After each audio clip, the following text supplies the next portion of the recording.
Hello friends, मैं Aamir sir classes के साथ, जैसे कि आपको मालूम है, हम लोग कंटिन्यू करंट अफेयर की सीरीज चला रहे हैं। और उसमें हम इससे पहले कि हम लोगों ने मतलब कि पॉलिटी और इन्वायरमेंट के देख लिए। अभी हम जो स्पेशली मैं लेने वाला हूँ, अलग से टॉपिक लेने वाला, और इसमें जो हम स्पेशल लेने वाले हैं, तो आज हम एक इम्पोर्टेंट पर्सनालिटी के बारे में डिस्कस करेंगे जो बहुत ही महत्वपूर्ण पर्सनालिटी रही है और जिसने हमारे भारतीय इतिहास में बहुत महत्वपूर्ण योगदान दिया है। तो उन्हीं के बारे में हम चर्चा करने जा रहे हैं और उनका नाम है, जो चर्चा में भी रहे हैं अभी, राम प्रसाद बिस्मिल। तो हम राम प्रसाद बिस्मिल के बारे में करेंगे चर्चा। इस चर्चा में क्यों है राम प्रसाद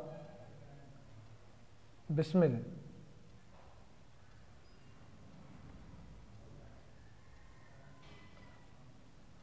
राम प्रसाद बिस्मिल अभी चर्चा में है क्यों? मैं अभी एक्चुअली स्थिति बता दूं, जो अमृत महोत्सव जो हमारे भारत सरकार संस्कृति डिपार्टमेंट, मतलब जो हमारा संस्कृति मंत्रालय है, उसके द्वारा जो चलाया जा रहा है, उसका एक भाग जो आयोजन किया गया अमृत महोत्सव का, अमृत महोत्सव का जो उद्घाटन हुआ वो कौन ने किया? वो किसने किया है? आपका संस्कृति मंत्रालय द्वारा। अब इससे इनका क्या लेना देना और क्यों है करंट में चर्चा? मैं बता दूं कि राम प्रसाद बिस्मिल का जो जन्म हुआ था, वो हुआ था आपका शाहजहांपुर में, शाहजहांपुर। और ये शाहजहांपुर एक आपका ज़िला है जो आपके आता है उत्तर प्रदेश, यूपी में। तो उत्तर प्रदेश के शाहजहांपुर ज़िले में अमृत महोत्सव का एक भाग संस्कृति मंत्रालय द्वारा आयोजन किया गया है और इनके जन्मदिन के अवसर पर ये चीज़ की गई है। तो ये तो था करंट में कि अमृत महोत्सव उत्तर प्रदेश के शाहजहांपुर डिस्ट्रिक्ट में किनके, राम प्रसाद बिस्मिल के जन्मदिन को सेलिब्रेट किया गया है, वो कल्चर मिनिस्ट्री द्वारा। अभी करंट में ठीक है। अभी हम इनका थोड़ा सा बैकग्राउंड डिस्कस कर लें कि इनने हिस्ट्री में ऐसा क्या इम्पोर्टेंस रोल प्ले किया, तो उन चीज़ों पे हम थोड़ा सा डिस्कस किए लेते हैं। तो ये इम्पोर्टेंट है थोड़े। चलो हम बात आते हैं कि इनके ऊपर। तो इनकी मैं बात करूं, ये इंसिडेंट आपका है, एक स्पेशली एक कांड आता है जिसमें आपने बहुत फेमस सुना होगा, काकोरी कांड, या काकोरी कांड है के नाम से फेमस रहा है। तो काकोरी कांड में ये इंसिडेंट है कि आपका 1925 का इंसिडेंट है, 1925 का इतिहास का घटना है। उस समय अंग्रेज़ों से भरी हुई गाड़ी जो लूटी गई थी, तो ये पूरा उनका जो टैक्स से रिलेटेड आ रहा था, तो इनमें जो राम प्रसाद बिस्मिल थे इनका हिस्सा थे।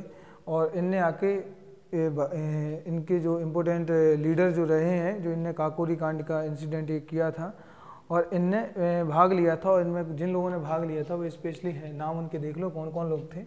तो इसमें राम प्रसाद बिस्मिल तो थे, तो इसमें राम प्रसाद थे शामिल, राम प्रसाद, आपके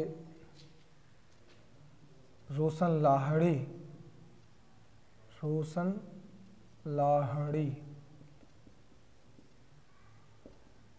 और एक नाम और मिलेगा आपको, मोस्ट इम्पोर्टेंट नाम है अशफाक उल्लाह खां, अशफाक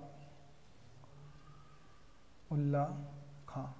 तो इन और भी लीडर्स थे, लेकिन जो इम्पोर्टेंट लीडर्स के नाम हैं अशफाक उल्लाह खां, रोशन लाहड़ी और राम प्रसाद बिस्मिल। इन लोगों ने मिलकर काकोरी कांड इंसिडेंट दिया था। तो एक इम्पोर्टेंट है, हो जाएगा। एक और इन्होंने किया था, मैं बता दूं, 1918 में मैनपुरी षड्यंत्र था। इस चीज़ें मैं और डिस्कस करूंगा हिस्ट्री में।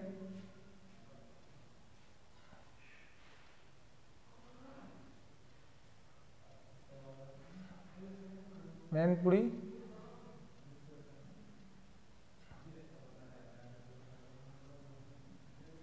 संयंत्र या षड्यंत्र, तो जो षड्यंत्र किया गया था, मैनपुरी षड्यंत्र एक था, एक ये भी इम्पोर्टेंट है। और एक इनका जो मोस्ट इम्पोर्टेंट आता है वो है आपका 1927 का Hindustan Republic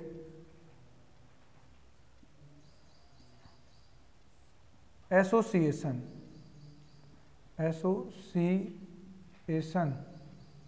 Hindustan Republic association. और इसका आपका क्या किया था, दिल्ली में, मतलब कि दिल्ली में इसको बनाया गया था, गठन किया गया था 1927 में।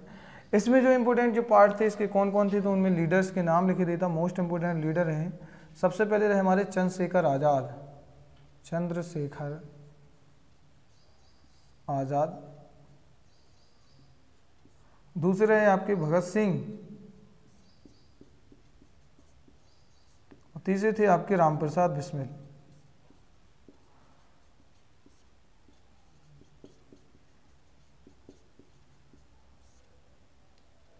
कौन थे? रामप्रसाद बिस्मिल। तो ये देखो आपने हिस्ट्री के इनके 3 इंसिडेंट मोस्ट इंपोर्टेंट है। एक तो मैनपुरी षड्यंत्र जो इनके द्वारा किया गया था, काकोरी कांड, इनने ट्रेन को यहाँ पे लूटा था, और हिंदुस्तान रिपब्लिक एसोसिएशन था, इसमें सभी नौजवानों की एक सभा थी जो अंग्रेजों के खिलाफ अपनी आज़ादी की लड़ाई जिन्होंने लड़ी थी। और इसमें 3 लीडर्स के नाम इंपोर्टेंट है, रामप्रसाद, रोशन लाहिड़ी, अशफाक उल्लाह खां, ठीक है, और चंद्रशेखर आज़ाद, भगत सिंह और रामप्रसाद बिस्मिल। ये इंपोर्टेंट रहेगा, इसी तीनों के तीनों इंपोर्टेंट यहाँ पे लड़े गए थे, ठीक है। इसके बाद मैं अगली बात करता हूँ कि इनको अरेस्ट कर लिया गया था, और अरेस्ट किया गया था, ये इंपोर्टेंट है, इनको गिरफ्तार किया गया, और ये किया गया 19 दिसंबर, बाकी डेट इंपोर्टेंट नहीं, दिसंबर याद रखो, दिसंबर 1927 को, दिसंबर 1927 को इनको गिरफ्तार करके, और इनकी एज ज़्यादा नहीं थी, इसी टाइम थी आपका 30 वर्ष, इनकी जो एज थी वो 30 वर्ष थी। 30 वर्ष की आयु में इनको दिसंबर 1927 को गोरखपुर में फांसी दे दी। तो गोरखपुर में फांसी दे दी थी। तभी इन्होंने एक गाना लिखा था जो मोस्ट इम्पोर्टेंट है, एक लिखा था मेरा रंग दे बसंती चोला। तो जो लिखा गया था बाद में स्वतंत्रता सेनानियों और भगत सिंह और राजगुरु सुखदेव जितने भी लीडर्स रहे, इनने उस तराने को, जो गाने को गुनगुनाया और आगे जाके उसे हर एक स्वतंत्रता सेनानी के लबों पर पहुंचाया। हर एक स्वतंत्रता सेनानी का क्या बन गया, वो तकिया कलाम बोल लो, मतलब हर जगह जो जब भी वो जाते थे तो इस गाने को कि मेरा रंग दे बसंती चोला। तो हर बार एग्जाम में जैसे पूछा जाएगा, और इस बार रामप्रसाद बिस्मिल तो इम्पोर्टेंट रहेगा। क्यों रहेगा? क्योंकि उनके जन्मदिन पर अमृत महोत्सव का एक भाग संस्कृति मंत्रालय द्वारा मनाया गया, खुद उनके ही शहर में, शाहजहांपुर में, तो इसलिए इम्पोर्टेंट है। और एक गाना इनने जो लिखा था, तो वो इनके, मैं यहाँ लिखे देखा, इनका जो लिखा गया गाना था वो था मेरा रंग दे बसंती चोला, मेरा रंग दे बसंती चोला। तो ये गाना इनके द्वारा लिखा गया था, ये लिखा था इनने। फिर आगे स्वतंत्रता सेनानियों द्वारा अपनाया गया, और आज तक वो शायद को उन लोगों ने तो अपनाई था, वो आज भी हमारे दिलों में वो गाना हमेशा तराना घूमता रहता। जब भी कोई ऐसा इवेंट आता है या कोई ऐसी बात आ जाती, जब भी हमारे देश के चाहे वो 26 जनवरी का दिन हो या 15 अगस्त का कोई भी ऐसा दिन हो, तो हमेशा वो गाना हमारे सामने एक झलक आ जाती है कि मेरा रंग दे बसंती चोला। और इतना ज़्यादा पॉपुलर है ये गाना, और हकीकत में एक एकदम हमारा इमोशन इससे जुड़ा है, ये सब चीज़ों से, तो इम्पोर्टेंट है। तो ये देखा आपने, तो करंट में ये था कि रामप्रसाद बिस्मिल क्यों चर्चा में है, इंपॉर्टेंट पर्सनालिटी है। हिस्ट्री में इनके इंसिडेंट देखे, और भी चीज़ें हम हिस्ट्री पढ़ेंगे तो वहाँ पे पढ़ेंगे रामप्रसाद बिस्मिल को। यहाँ पे हम नहीं देखा कि रामप्रसाद बिस्मिल है। अमृत महोत्सव मनाया गया संस्कृति मंत्रालय के द्वारा। इनका जन्म शाहजहांपुर में उत्तर प्रदेश में हुआ था, और इसका जो आयोजन भी किया गया उत्तर प्रदेश में किया गया है। इनकी इंपोर्टेंस जो भूमिका रही है, सबसे पहले तो देखो यहाँ पे मैनपुरी षड्यंत्र रहा जो ब्रिटिश सरकार के अगेंस्ट में था। क्या था? ब्रिटिश सरकार के खिलाफ था, अगेंस्ट में था। फिर इनके बाद इनका एक और किया था, काकोरी कांड हुआ था। इनमें ट्रेन लूटी थी, इसमें अंग्रेजों की भरी हुई, मतलब पूरा अंग्रेजों का टैक्स आ रहा था, पूरा लूटा हुआ था। और इसमें 3 लीडर इंपोर्टेंट थे, रामप्रसाद बिस्मिल थे, रोशन लाहिड़ी थे, अशफाक उल्लाह खां। इन सबको फांसी दे दी गई थी पकड़ के, रोशन लाहिड़ी को भी, अशफाक उल्लाह खां को, और रामप्रसाद को तो बाद में दी गई फांसी, क्योंकि उस समय पकड़े नहीं गए थे।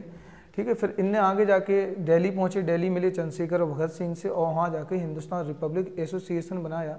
और इसका काम था कि नए जो युवक थे, जितने भी नए यंगेस्ट थे, उनको अंग्रेज सरकार या अंग्रेज़ों के अगेंस्ट में मतलब कि युद्ध लड़ना सिखाना, ये सब चीज़ें इनका काम था। फिर इनको अरेस्ट कर लिया गया था दिसंबर 1927 में गोरखपुर में किया गया था। गोरखपुर में ही इनको फांसी दी गई थी 30 वर्ष की उम्र में, और इनने उसी समय ये गाना लिखा था, रिटर्न किया था, मेरा रंग दे बसंती चोला। ठीक है, तो ये हमने पढ़ा राम प्रसाद बिस्मिल, और मिलते हैं हम लोग नेक्स्ट लेक्चर में। Okay, thank you.